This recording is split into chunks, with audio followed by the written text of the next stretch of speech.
Hello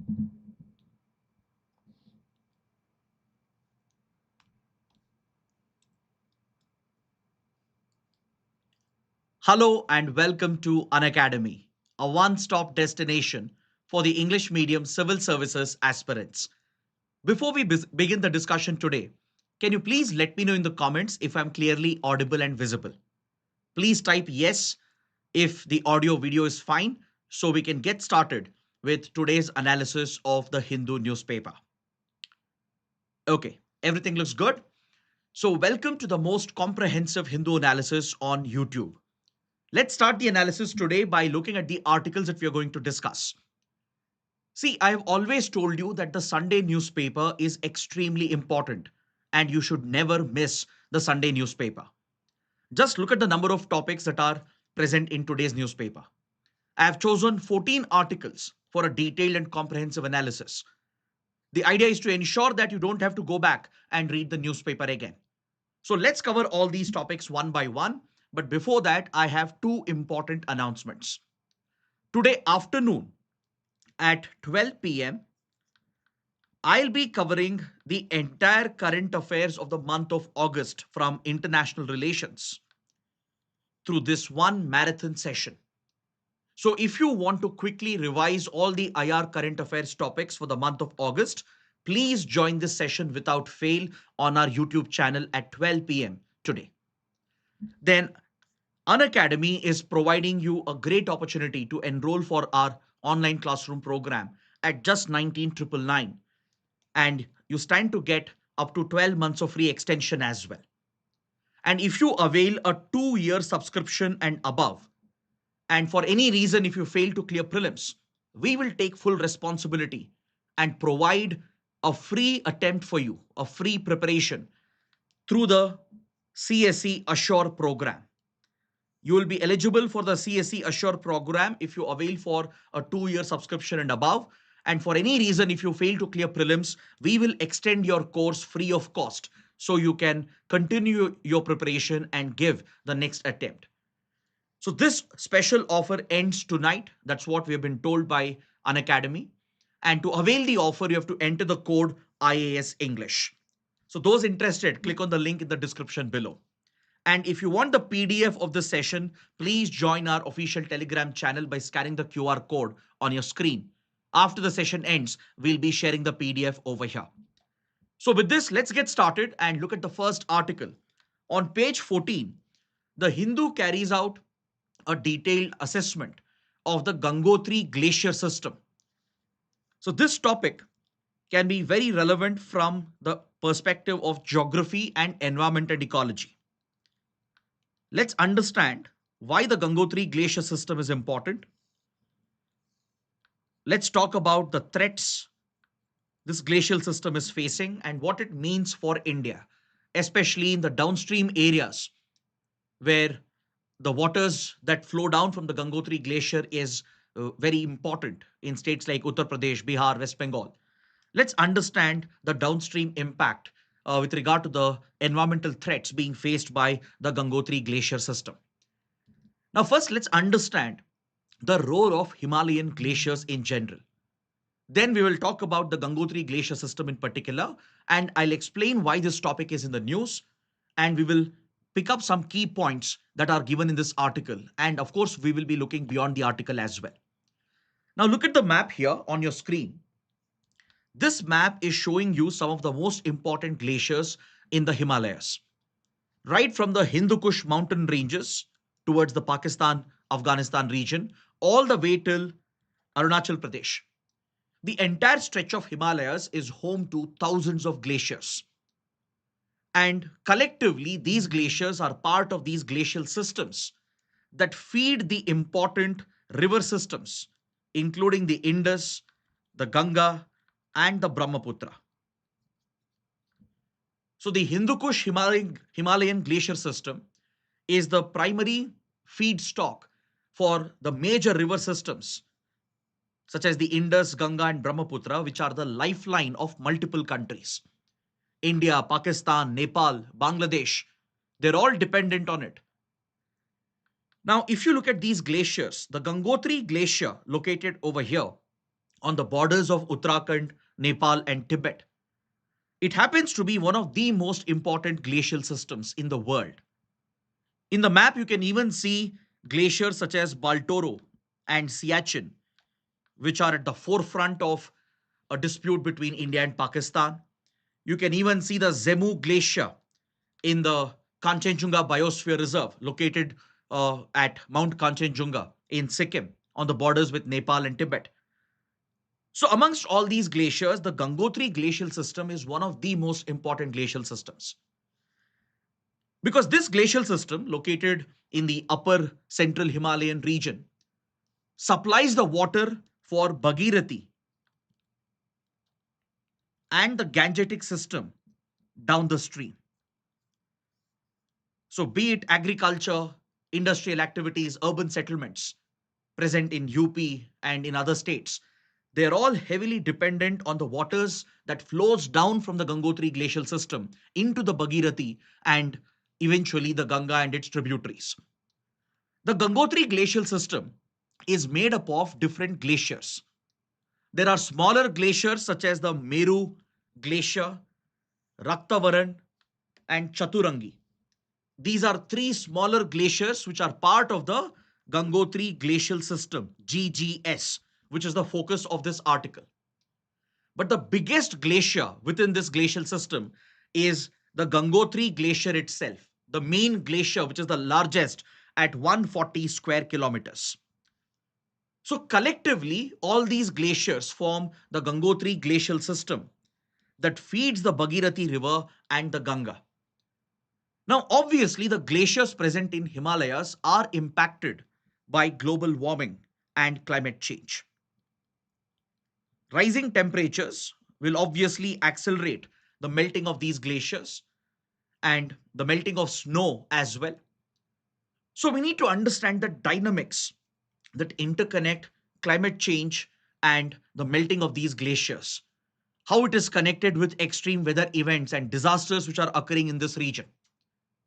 I'm sure you would be aware that in the last few days, there have been deadly flash floods in multiple Himalayan states from Uttarakhand to Himachal Pradesh to Jammu and Kashmir.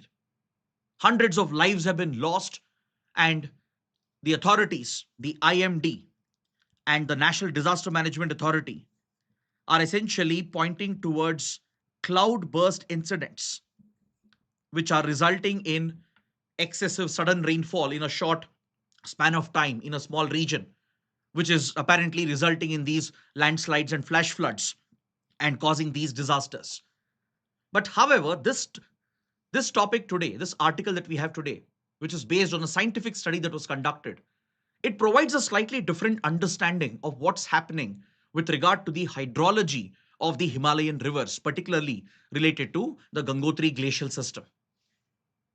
See, this entire article is based on a scientific study that was conducted by IIT Indore in collaboration with research institutions from United States and Nepal. So it's a global collaborative project through which researchers have used satellite data, they've used hydrological data, and they've carried out simulations using glacial models to understand how the Gangotri glacial system has been functioning over the last 40 plus years. They've studied the data from 1980 to 2020. This study focuses on these 40 years. Now, you take any glacier, the discharge of water from a glacier will occur because of different factors. One would be the melting of the glacier itself,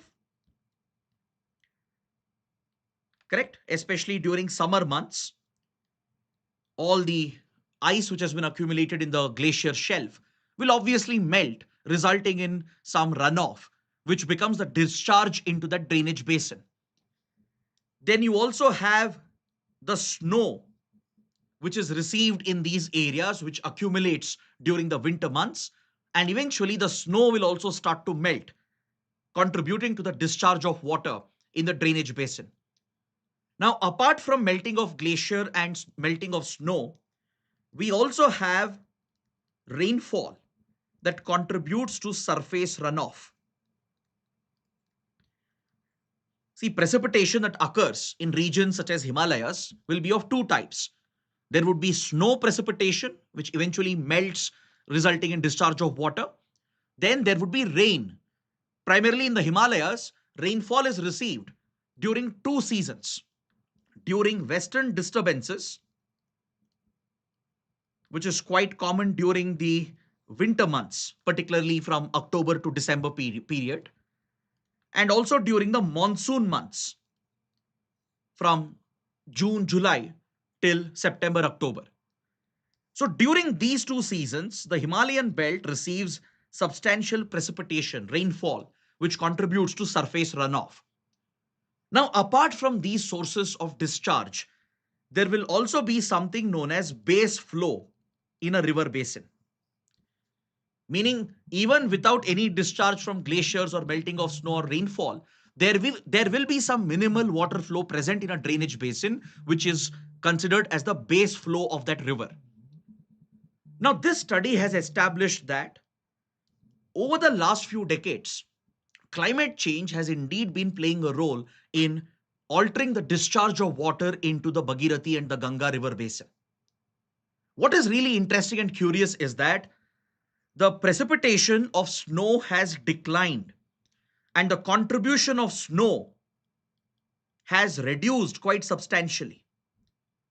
Since snowfall is occurring less and extreme rainfall has increased, the contribution of snow to the discharge of water has slightly reduced and declined because of climate change and global warming. But despite this, melting of snow remains the biggest contributor to the discharge of water in the Ganga river system. So snow remains the biggest contributor in the Gangotri glacial system, followed by the melting of the glacier, followed by rainfall, followed by the base flow. This is the order in which the Ganga river system is being fed with water. The biggest contribution comes from melting of snow, which has declined in the last 20-30 years, especially after 1990s. Post 1990s, as we are dealing with the impact of global warming, there is accelerated melting of snow, less occurrence of snow precipitation as well, and as a result, the contribution of snow has declined and reduced, but it still remains the number one contributor for water flow and water discharge in the Ganga basin. This is followed by the melting of the glacier during summer months, which is also accelerated because of climate change. Then we have rainfall and especially extreme weather events, which gets classified as a cloudburst. A cloudburst is essentially an extreme weather event when heavy rainfall of more than 100 mm, more than 10 centimeters, is received within 1 hour in a very small region of 20-30 kilometers. So in a small region of 20-30 kilometers, in a span of 60 minutes, if more than 10 centimeters of rainfall or more than 100 mm of rainfall is received, that event is classified as a cloudburst event.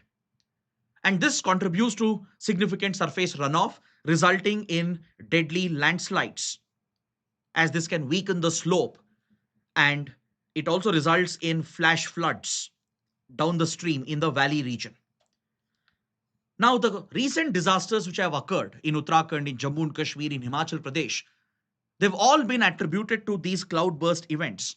But the writer of the article believes that IMD and NDMA are arriving at this conclusion even without proper scientific evidence. Every flash flood and landslide is being labeled as a cloudburst event without verifying the scientific basis. So the writer is saying that we need better understanding of the glacial systems. What if the flash floods are occurring because of greater melting of the glacier? What if the sudden increase in rainfall accompanied with increased melting of the glacier is contributing to the flash floods? Because right now, authorities are primarily attributing these disasters only to cloudburst events. And the writer is very confident that there is no enough scientific basis for this argument.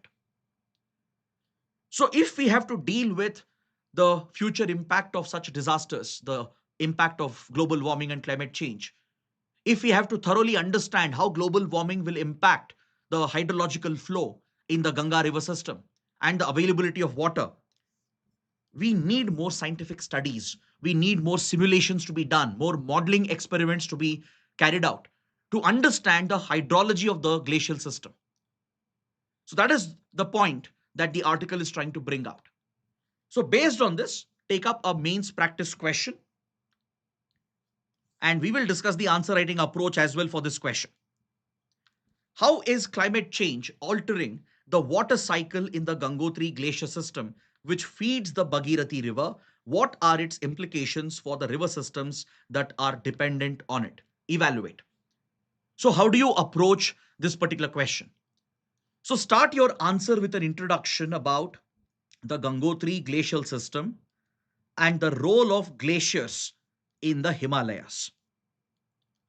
So, first, provide the geography perspective. Explain the distribution of glaciers in the Himalayas. Provide some insight, some context to basically highlight the role of these glaciers in feeding the river systems from Indus to Ganga to Brahmaputra. Highlight the location of the Gangotri glacial system, the smaller glaciers which are part of it, and how it is the main source for Bhagirathi and subsequently the Ganga river system. So, in one paragraph, try to bring out this context, the geography context. Then, in the body, you can talk about the changes that are taking place with regard to the hydrology of this region. Talk about this particular study, what it tells us about the melting of glaciers, melting of snow, the impact of rainfall and surface runoff, and the disasters that we are seeing in this region, the increased frequency and intensity of landslides and flash floods, and raise the important question: are these disasters occurring just because of cloud bursts, or is there something else which is happening? Are the glacial structures weakening because of global warming? Is global warming contributing to accelerated melting of snow along with the glacial ice? And this is quite alarming. So, present the consequences. What will happen in the future? How disasters will increase, how it could affect water availability, how it could affect agriculture in the Ganga basin, how it could affect the urban settlements. So, provide an assessment of the impact as you bring the body to an end and then conclude your answer. Bring the answer to a conclusion by pointing out the need for greater scientific assessment. We need more data, more studies, satellite based monitoring, then AI based simulations to be carried out to understand how glaciers are changing under the impact of climate change. And we need to incorporate those lessons into our water planning, and we need to bring that into our water policies. So that could be your conclusion, your way forward. So please use this approach. Try to write an answer and post your answers in the comment section. Now let's move on to the next article. Prime Minister Modi is in China. PM Modi has arrived at Tianjin in China to attend the SCO summit. And this is a very, very big diplomatic event. There are many articles in today's paper related to this. So let's cover them quickly. Let's understand the significance, the relevance of this visit. First, let me give you some basic facts about SCO Summit, the Shanghai Cooperation Organization. The SCO was established in 1996 as the Shanghai Five. Now, can you find out which 5 countries were part of the Shanghai Five? Mention that in the comments. That's a small homework for you. So the Shanghai Five received a new member in 2001. A 6th member joined the organization, and then it transformed itself into the SCO. The Shanghai Cooperation Organization was born in 2001 with the joining of a new member country. So these 6 countries founded the SCO, and it is headquartered in Beijing. See, many students get confused. Since it is called Shanghai Cooperation Organization, they assume it is headquartered in Shanghai. That's not the case. It's headquartered in Beijing. Now, over the years, the SCO has expanded to include new members. In 2017, India and Pakistan were admitted as members of SCO at the Astana summit. Then recently, SCO has again been expanded in 2023 with the admission of Iran as the ninth member. And last year, 2024, Belarus, a very important East European country, has also joined the grouping. So today, SCO has 10 member states, including India, and there are important observers and dialogue partners as well. Nepal, Sri Lanka, Cambodia, and many other countries, UAE, Turkey. Several countries are interested in this group, so they have the status of observer states or dialogue partners. So, with these 10 members, SCO has become a formidable Eurasian grouping, mainly focused on the Eurasian geopolitics. It's not just a political grouping, it's an economic grouping as well, it's a security grouping as well. SCO has focused on building cooperation between these states. It has focused on increasing the trade. It has focused on connectivity projects in Central Asia to tap the resources of Central Asia. It also focuses on security and stability of the region. And in fact, it has a dedicated platform known as RATS, Regional Anti-Terrorist Structure, to focus on counter-terrorism and de-radicalization in the region. So it's a group that connects Central Asian countries with South Asian countries like India, Pakistan, and Eurasian countries like Russia, Belarus, and the others. The most dominant countries in this group obviously are China and Russia. They have primarily projected SCO as an anti-Western alliance, as a group that can stand up against the Western powers, against the G7. So this is where the dilemma comes up for India. How can India balance the anti-West narrative of the SCO? How can we retain our independent foreign policy and maintain a balance with Western powers like US and Europe while dealing with Russia and China under the SCO? This has always been the challenge for India, and India believes that we stand to benefit by following this policy of multi-alignment. Now, coming to the visit of Prime Minister Modi. This visit is extremely important because this is the first visit of PM Modi to China in the last 7 years. The last time PM Modi went to China was in 2018. After that, PM Modi has not visited China, mainly because of the Galwan clashes that took place in 2020 during the Ladakh military standoff. So the border tensions and China's aggression had broken the relations between India and China. India had scaled down its ties with China, including the economic ties. We had placed an indirect ban on China's FDI into our country. We had banned Chinese applications on security grounds. India had taken several retaliatory steps, and the ties had been completely frozen. But last year, at the Kazan BRICS summit in Russia, India and China managed to achieve a breakthrough, and they resolved the border standoff in Ladakh. At least for now, a temporary solution has been worked out to de-escalate and disengage. And since then, some normalcy is coming back into the relationship. And both India and China are attempting to reset the relationship. For example, the Kailash Manas Sarovar Yatra has been restarted. I'm sure many of you would be aware of it.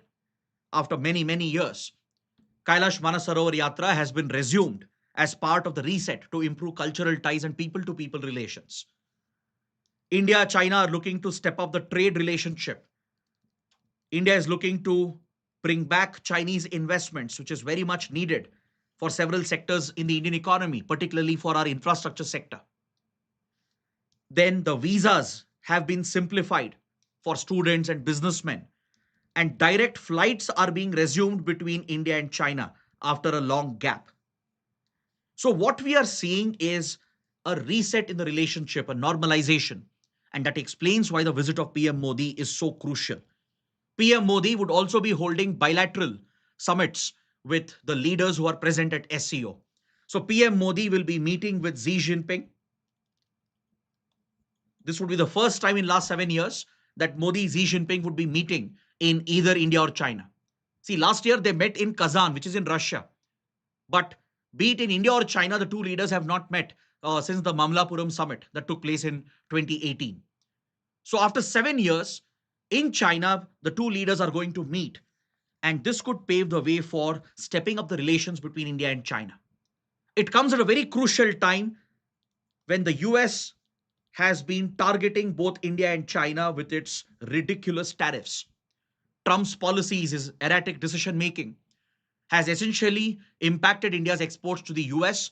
China has expressed support for India against these American tariffs. And we are seeing a rare collaboration which is developing between India and China to oppose the tariff wars of President Trump. So, this represents a new evolution which is happening in our foreign policy, sort of a new shift in our foreign policy and in our foreign relations. After many years of hostility with China, now we are collaborating with China, whereas we are having problems with United States. This again shows that in the world of geopolitics, there are no permanent friends, no permanent enemies. You only have permanent interests.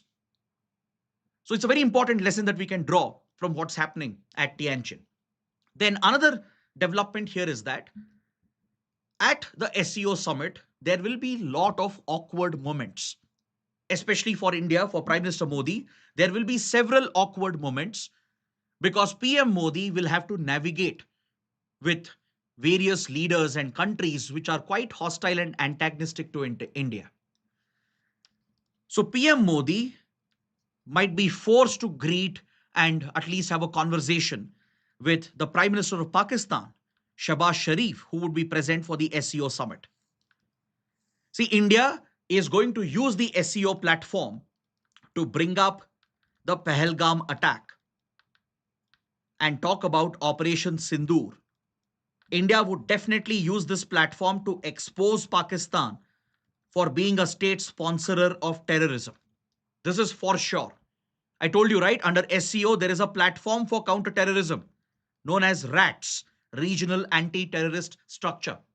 So India will very aggressively bring out the Pahalgam attack carried out by Pakistani terrorists with state backing. And India will highlight the success of Operation Sindoor, calling for more regional and global support to counter state-sponsored terrorism in the region. We will make an attempt to isolate and target Pakistan. And Pakistan would obviously try to counter India. So this will make for a very awkward moment for India at the SEO summit.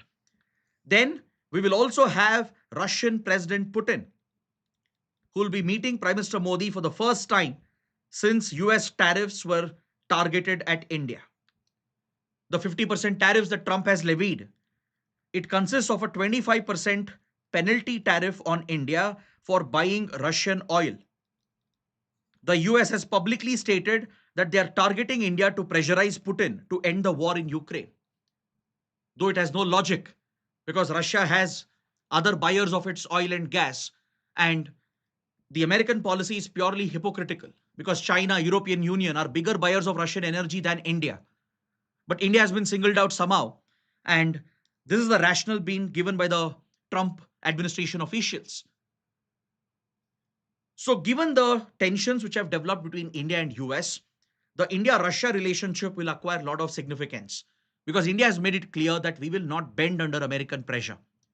Though India has not directly retaliated with retaliatory tariffs, at the same time, we have ensured that we have not cut down oil imports from Russia, meaning India will continue its strategic partnership with Russia. So the interaction between Putin and Modi would be very interesting. So that's why Ukrainian President Zelensky had actually called up Prime Minister Modi right before PM Modi left for Tianjin. Zelensky has held a conversation with PM Modi, a telephonic conversation, urging PM Modi to appeal to Putin to agree for talks and to end the war in Ukraine and bring about a ceasefire. So Ukraine is expecting India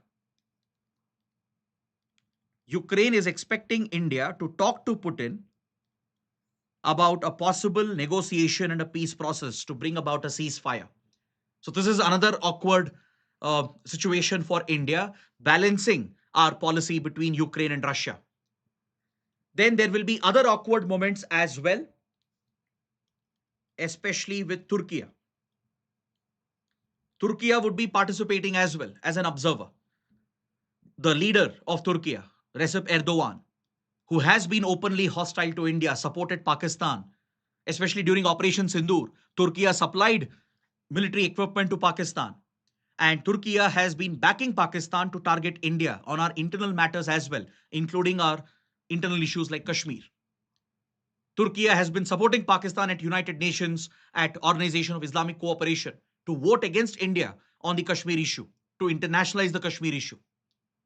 So India has a major problem with Turkey and the policies of Recep Erdogan. So PM Modi's interaction with Recep Erdogan would be very awkward as well. Then apart from this, there is another country which is creating a new problem, which will also be present. This is our neighbor, Nepal, and its controversial leader, KP Sharma Oli. Nepal's Prime Minister would also be present at the SCO summit, as Nepal is part of the SCO as a dialogue partner. And this creates an awkward moment for India because Nepal has created unnecessary controversy over the trade resumption between India and China. See, just a couple of weeks ago, as India China were bringing normalcy back into the relationship, they have signed few new agreements for resuming trade through three important Himalayan passes.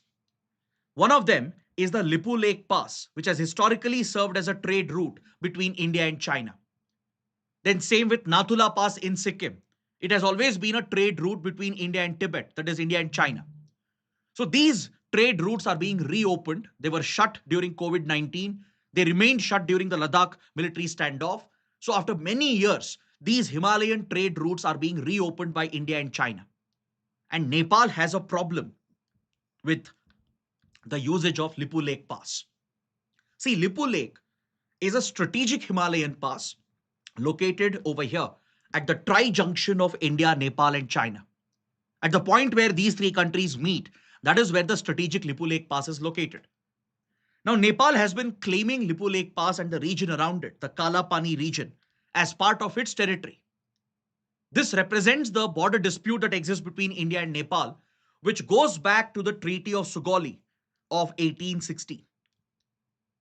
Following the Anglo-Nepalese War, British India signed a treaty with the then Kingdom of Nepal in 1816, known as the Treaty of Sugauli, which demarcated the boundaries between the Kingdom of Nepal and British India.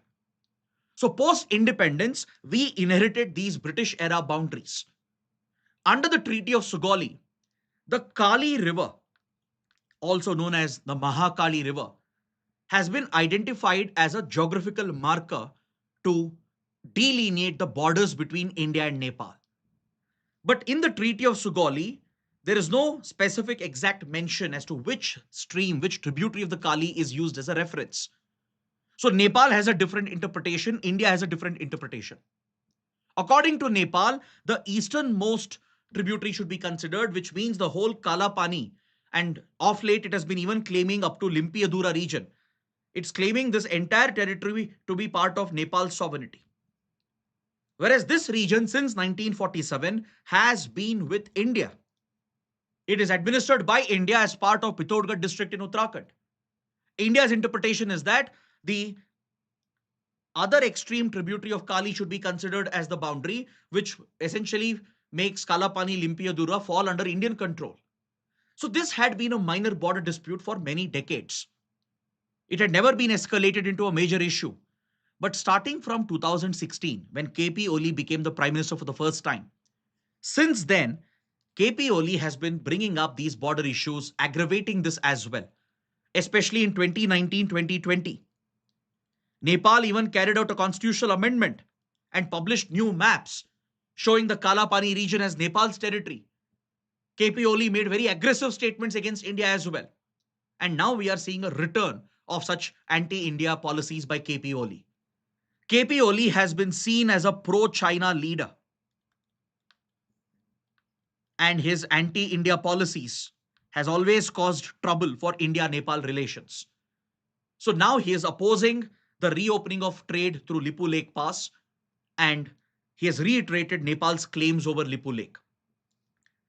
Now this is unacceptable for India because since independence, Lipu Lekh has been with India. It's an important border meeting point between Indian Army and Chinese People Liberation Army. India has recently built a strategic road from Darchula all the way till Lipu Lake. It's an all-weather road, giving us better access to Lipu Lake. It will help in quick troop deployment, quick movement of arms and weapons if necessary in case of a military standoff or a conflict with China. So it holds a lot of strategic significance for India. There is a lot of historical, cultural significance as well. Since centuries, Lipu Lake has been a route connecting the Indian civilization with Tibet and China. Buddhism has traveled through this route. And even today, Lipu Lake route is used for Kailash Manas Sarovar Yatra, along with the Nathula route via Sikkim.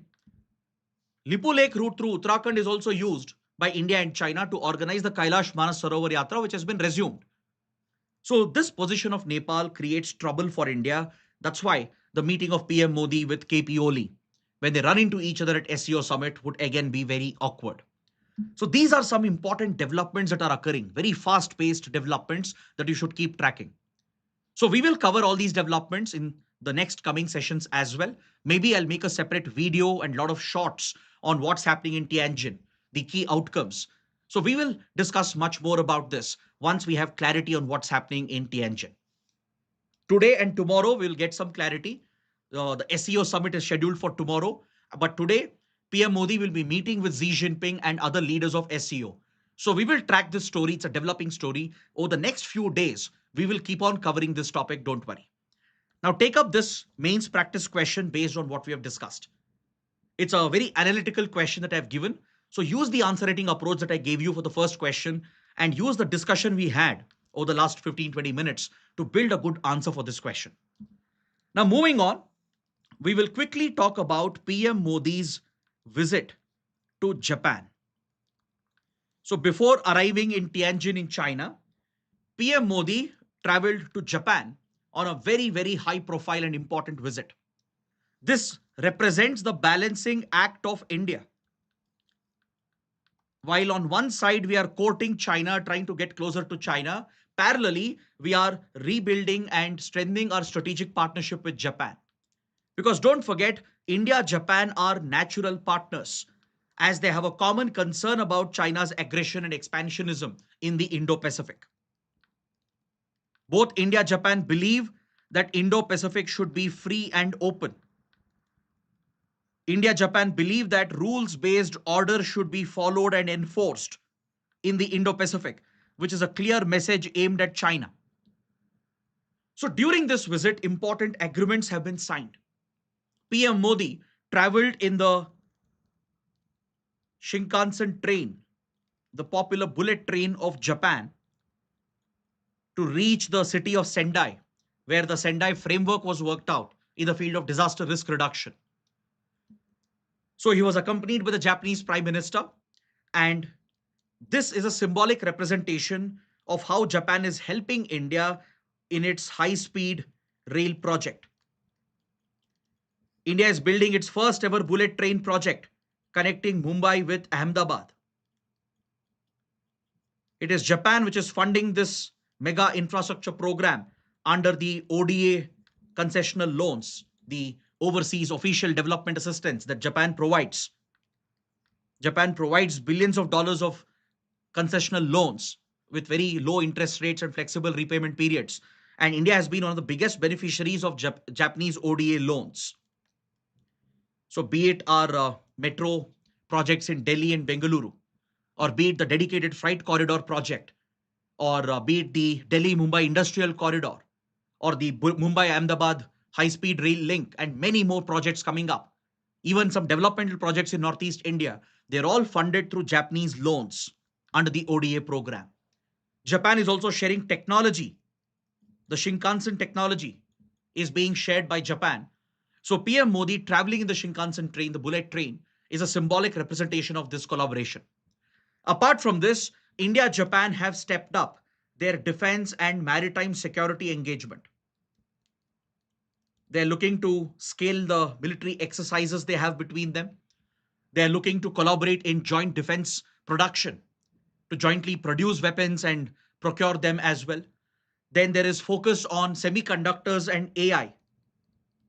In fact, India, Japan have launched a AI initiative to promote collaboration between Indian and Japanese companies.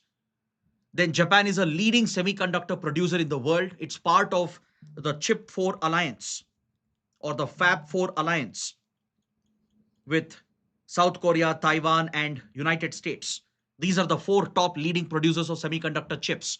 So India is collaborating with Japan to set up semiconductor plants in our country. Fabrication units, packaging units are going to be set up with the help of Japanese technology and Japanese companies. That's why PM Modi traveled to Sendai in the bullet train, because he was visiting a renowned semiconductor company, Tel Migai or Miyagi, the Tokyo Electron Limited, Miyagi. It's one of the world's leading semiconductor fabricators, and this company is going to play a big role in India to bring semiconductor manufacturing, fabrication, packaging to India. So these initiatives have been taken up. Plus, India, Japan have been focusing on clean energy, be it green hydrogen, ammonia. So for this, a separate agreement has been signed. Then space cooperation is another important area.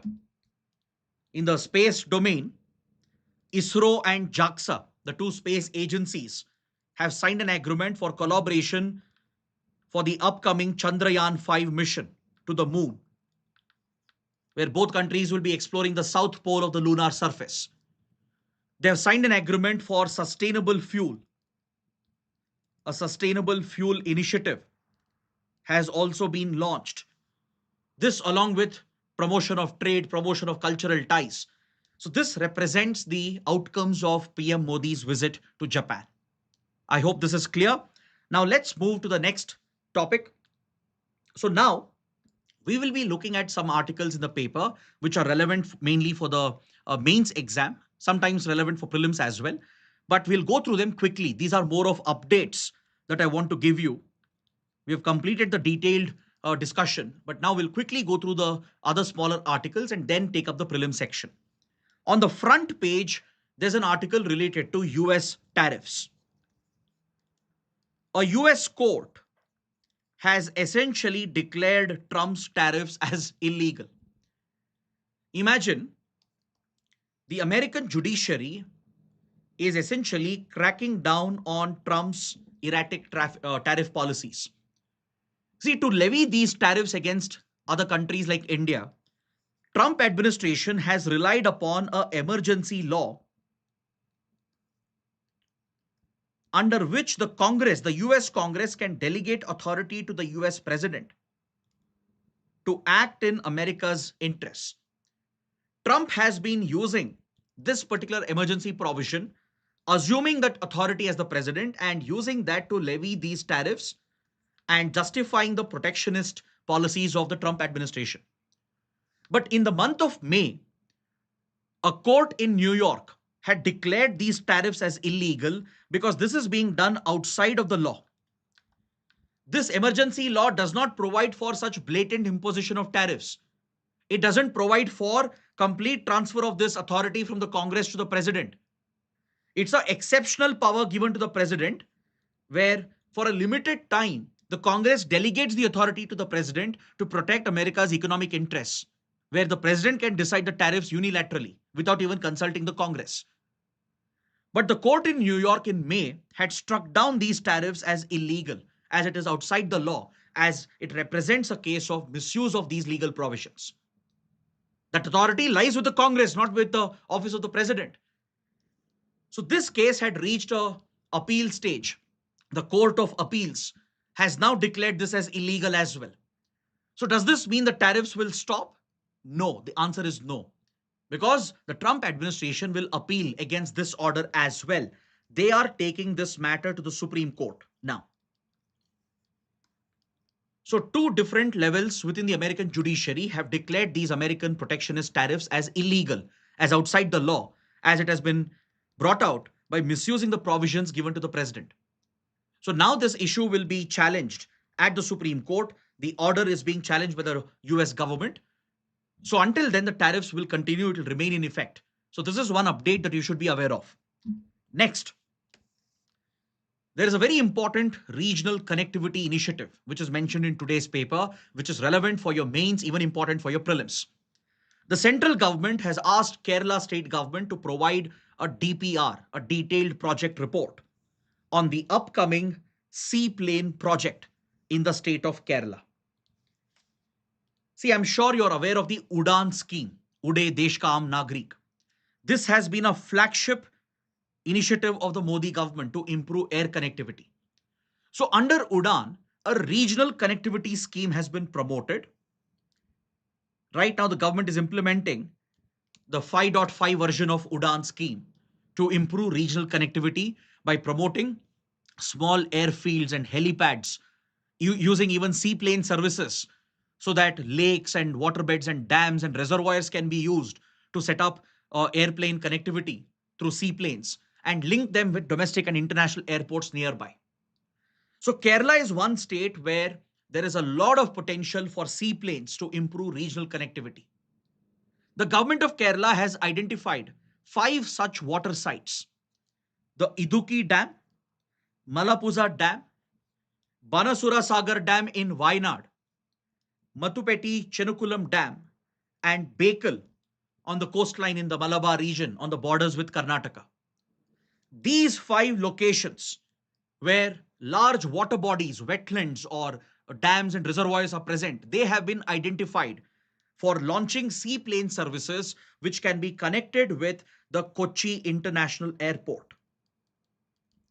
Imagine, even in the remote Western Ghats, where transportation connectivity is quite difficult, by using the water bodies that are present through seaplanes that are operated from these water bodies, the nearby domestic and international airports can be connected. And this can be a significant boost for regional connectivity. So the Kerala government is working on this initiative. Now the central government has sought a DPR, a detailed project report. A DPR will basically test the viability of a project. It will contain the cost estimation, the financial viability, the traffic projection, and the utilization of the project, including concerns about the environmental impact, social impact, etc. So this is reviewed with the central government. Once center grants the final approval, the state will go ahead with this mega connectivity project to improve regional air connectivity. So please make a note of these sites which have been chosen for seaplane services, for setting up the infrastructure for small helipads and seaplanes to operate, and how they'll be connected with the Kochi International Airport. So please make a note of this. Next, on page 6, there's an article related to Indian judiciary, the higher judiciary, our high courts and Supreme Court. This article highlights a very, very serious concern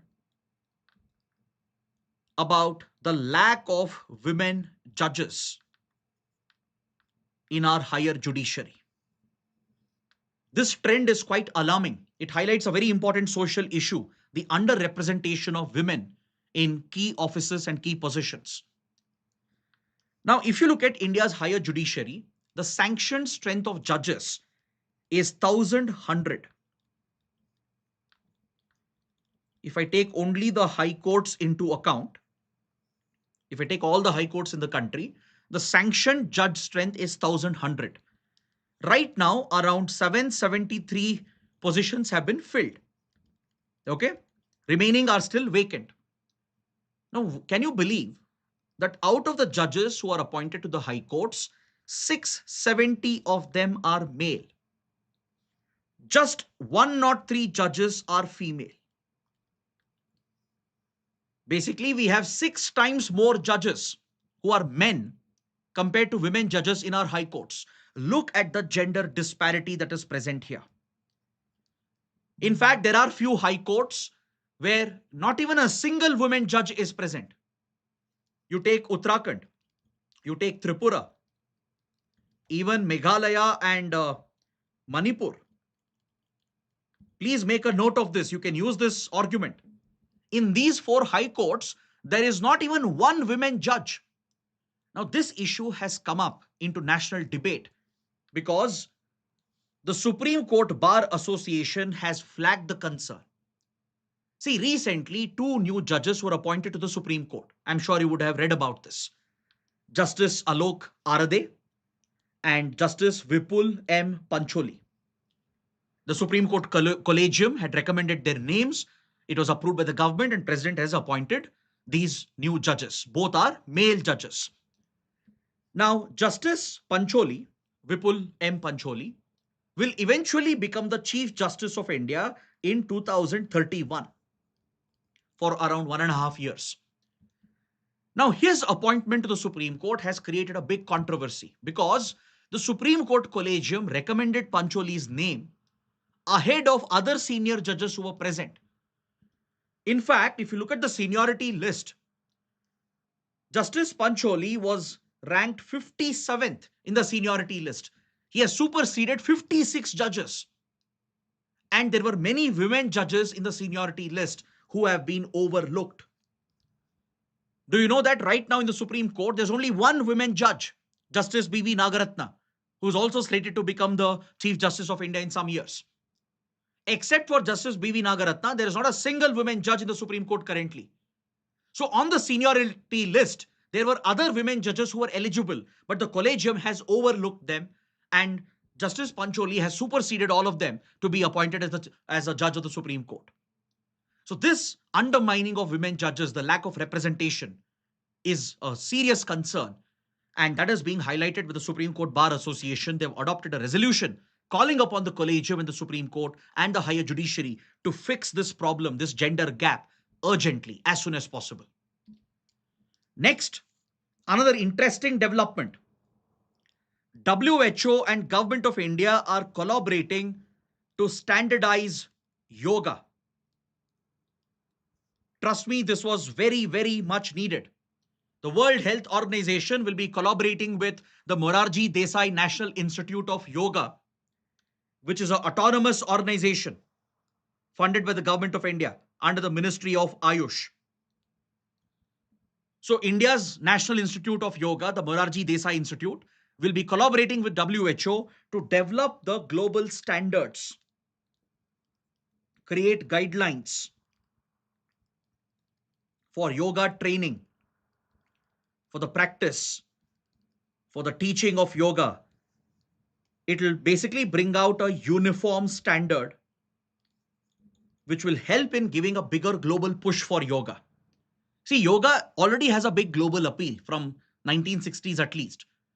Now, India has employed the push given to yoga as part of its soft power diplomacy.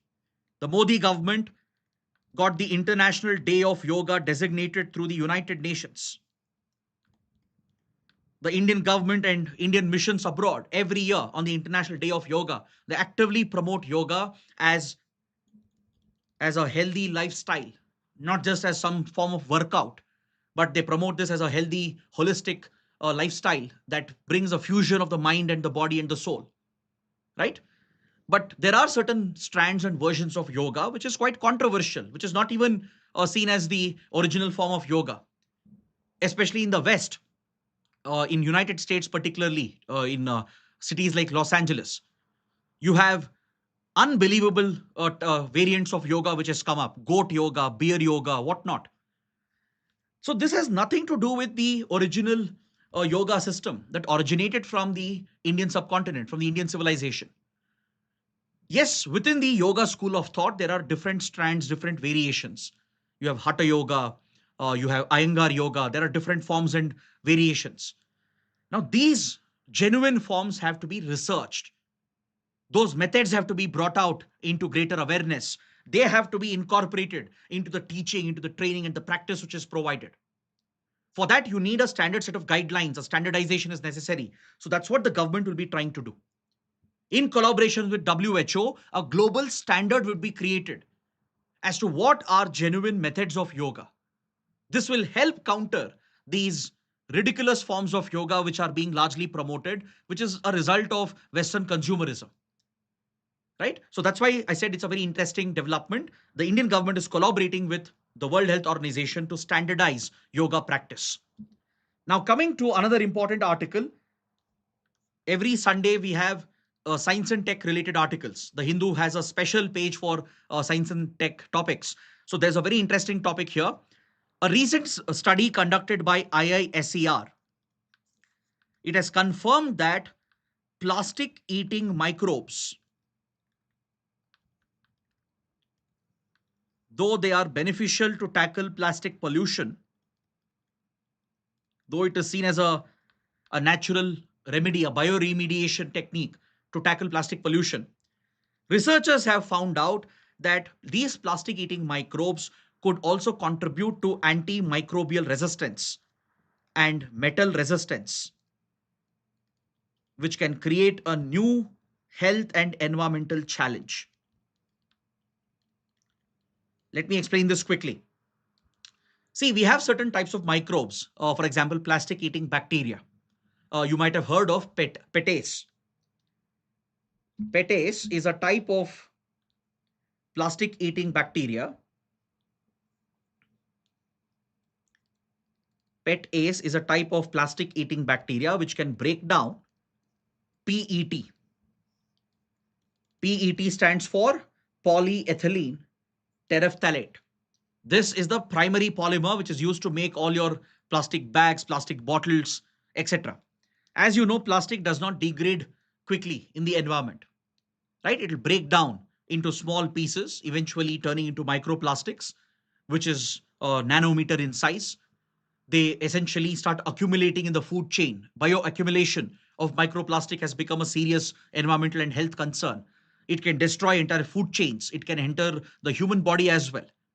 Studies have shown the presence of microplastics in almost every organism, including the human body itself. So one way to combat plastic pollution is to use certain types of microbes. There are few bacteria, few types of algae, which release certain enzymes that can break down plastic, help in the quick degradation of plastic into the environment without resulting in microplastics.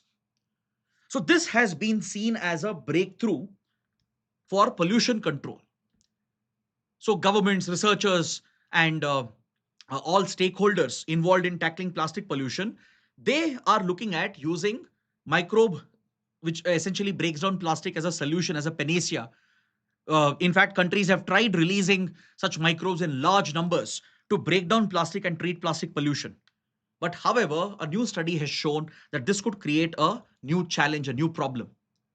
The study was conducted in the Sundarbans, which is the world's largest mangrove ecosystem shared between India and Bangladesh. There are multiple river systems that drain into Bay of Bengal at Sundarbans. So a lot of plastic is brought here by the rivers which are flowing. So researchers experimented with plastic eating microbes and they studied the entire process and the impact on these microbes. See, what's happening is that when microbes are exposed to plastics, correct? They are, of course, able to release that enzyme that they have, which helps in breaking down the plastic. But at the same time, they are taking in antibiotics, which is found in our waters because of antibiotic abuse. There is antibiotic presence in our water streams. Now, let's say there is a large government plan to tackle plastic pollution by releasing plastics, essentially by releasing these plastic eating microbes at areas where plastic pollution is dominant, which is especially near the mouth of the river where it meets the seas or the oceans. The problem is the same place will also be rich in antibiotic contamination or even in metal contamination, heavy metal contamination or other metals like zinc, iron, which could be harmful in large quantities. The problem is these microbes, when they're exposed to such substances, right, there is a possibility that they might develop resistance to it. Study has shown that there is a possible genetic transfer which can happen. The antibiotic resistance can transfer as well from one microbe to another. The plastic eating microbes can further transfer this to other microbes, thus resulting in antibiotic resistance amongst microbes, which could in turn have a very significant impact on human health. It could render our first line of defense, our basic line of antibiotics, useless against some of the most serious infections. So this concern, health and environmental risk, has been flagged by this study. Though plastic eating microbes will help in tackling plastic pollution, the problem is there is a possibility that they might develop antimicrobial resistance, antibiotic resistance, and this is indeed a serious concern. Clear? Next, a major development from West Asia. Israel has carried out a blatant attack in Yemen aimed at the Houthi rebels. As you know, the Houthis, who are backed by Iran, They have been targeting Israel since the Gaza war began, firing missiles and drones. And Israel has been retaliating against Yemen to mainly target and decimate the Houthi infrastructure. The Houthis have threatened shipping in the Red Sea and the strategic Bab el Mandeb Strait. They've even disrupted the movement of vessels in Gulf of Aden over here and Arabian Sea, which is a big threat for India as well. Now, Israel, which has targeted the Houthis, it has mainly struck the power plants, the oil fields, and even strategic ports which are used by the Houthis. For example, strategic ports like Hodeidah, the port of Aden, even the capital city Sana'a. These important cities, locations, critical infrastructure has been hit by Israeli airstrikes from last 3 years. Israel has decimated the power infrastructure, the power grids, and even the oil fields controlled by the Houthi rebels, and even strategic port facilities and cities have been targeted. But now Israel has gone after the leadership, the top leadership of the Houthi government. The Houthi rebels are running a parallel government here, and they have launched a major strike and killed the so called prime minister of the Houthis. The Houthi prime minister, Ahmed al Rahawi, has been killed in an Israeli airstrike, along with many top ministers and senior officials who were attending a secret meeting. Israel has justified the attack, saying that the Houthis represent a direct threat to Israel, as Houthis have been firing missiles and drones, and the Houthis have now sworn to take further revenge to scale up their attacks against Israel. So, this is another important development that you should be aware of. Now, coming to the last part of today's discussion, the prelim section. Let's quickly wrap it up. On page number 4, the Hindu carries a very important article related to mono-floral honey, which is produced by using the lavender flower. Now, please listen to me carefully, pay attention. There are some important points here, which is important for your prelims exam. As you know, honey, right? It is a very valuable product. The bees, which collect the nectar from various flowers, they essentially produce different types of honey which tastes different, which has different properties as well, depending on from which plant and flower the honey nectar has been collected by the bees. Usually bees, they collect the nectar from different flowering plants. That's why you get a fusion of that taste. You even taste that flavor profile. For example, there are bees which mainly collect nectar from orchids, bees which collect nectar only from roses, bees which collect nectar mainly from wild flowers. Right, the taste varies each and every time depending on where the honey is collected from, the nectar is collected from. Now, in the global honey market, there is one type of honey which is very, very popular, very expensive, super expensive. It is mono-floral honey, where the bees are collecting nectar only from one type of flower as much as possible. The global standard is that if 61% and above of the honey which has been collected, if it's coming from only one flower, then that type of honey is classified as mono-floral honey. Understood? So breeders, right, who engage in honey cultivation, if they use the bees to collect honey, the nectar from one type of flower, and if at least 61% and above of the composition is coming from one flower, that honey can be categorized as mono-floral honey, because that will have a unique taste, a unique flavor profile. And this is a highly valued commodity in global markets, especially in the Western countries. In Europe, in Spain, Italy, in Netherlands, Belgium, there's a lot of demand for mono-floral honey, even in United States. And especially if the honey is produced using the lavender flower. This is the most expensive type of honey. Believe it or not, 1 kilogram of lavender honey, that is where bees have collected nectar only from lavender flowers, it will cost you anywhere between 6,000 to 7,500 rupees. It is the most costliest type of honey. And lavender, as you know, the purple flower, it has a lot of aromatic medicinal properties as well. Because of its unique aroma, it is used across cosmetics, medical industry, toiletry industry as well. It is used to produce essential oil. Lavender essential oil is quite expensive, right?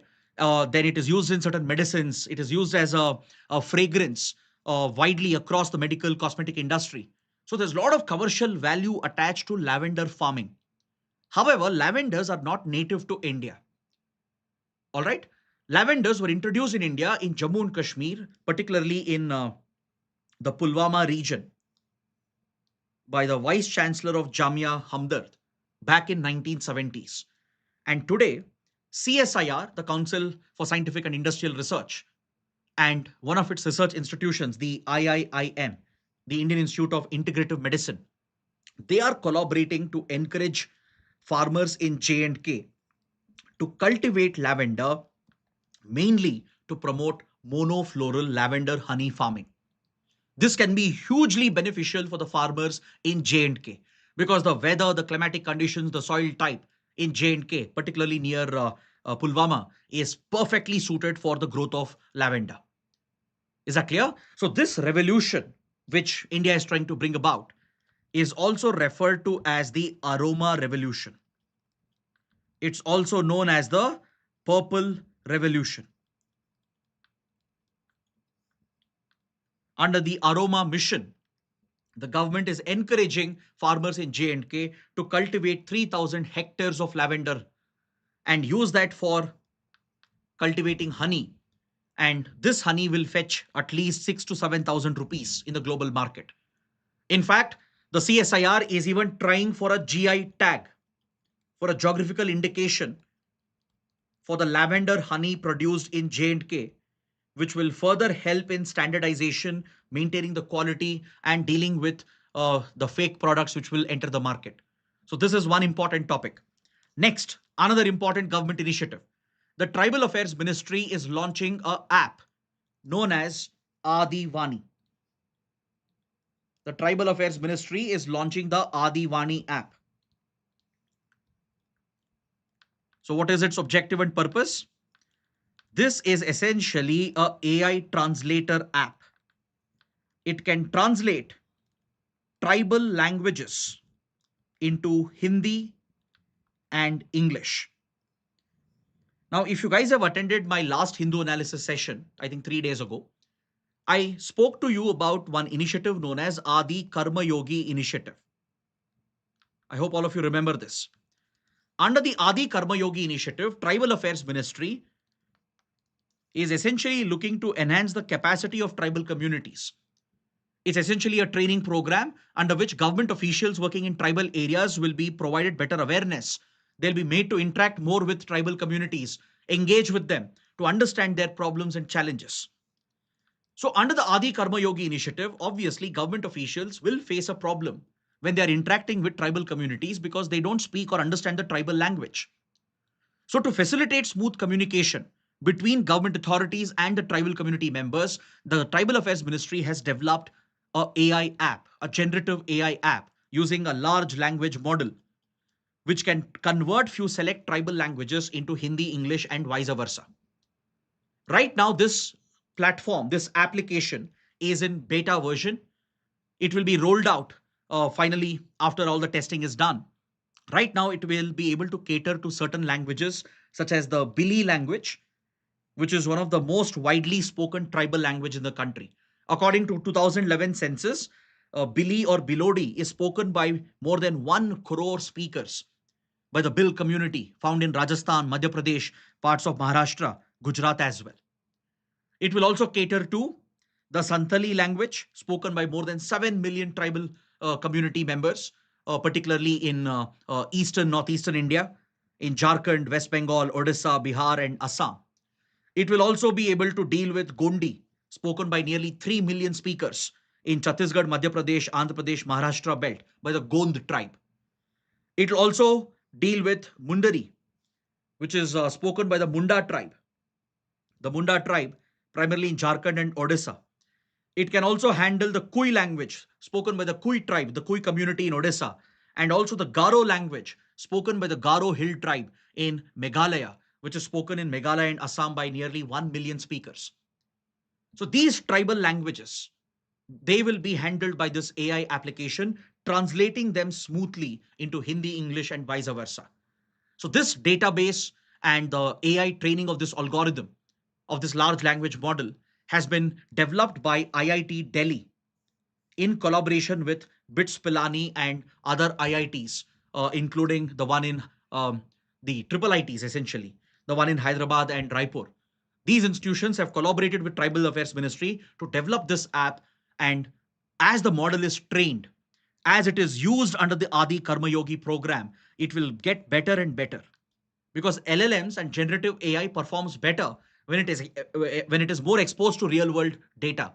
When it is actually deployed in the real world, it will start learning, right? That's what machine learning is all about. Neural networks are all about.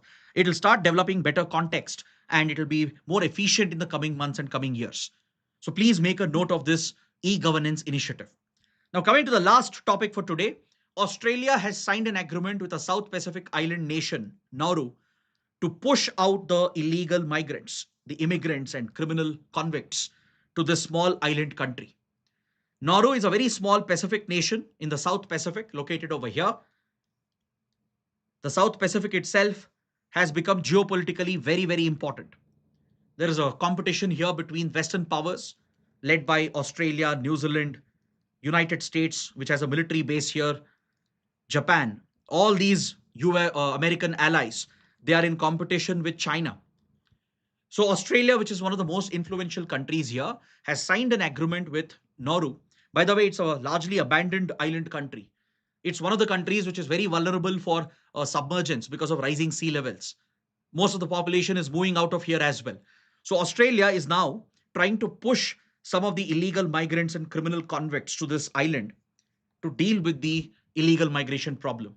Australia receives a lot of illegal migrants from West Asia, from Africa, from Southeast and South Asia as well. And some of these migrants, including some of the criminal convicts, are reportedly being pushed into these island territories. And Australia has signed an agreement for this purpose with this country called as Nauru. So the location can be important for a map-based question, places in news question. So on this note, I bring my detailed analysis of the Hindu to an end.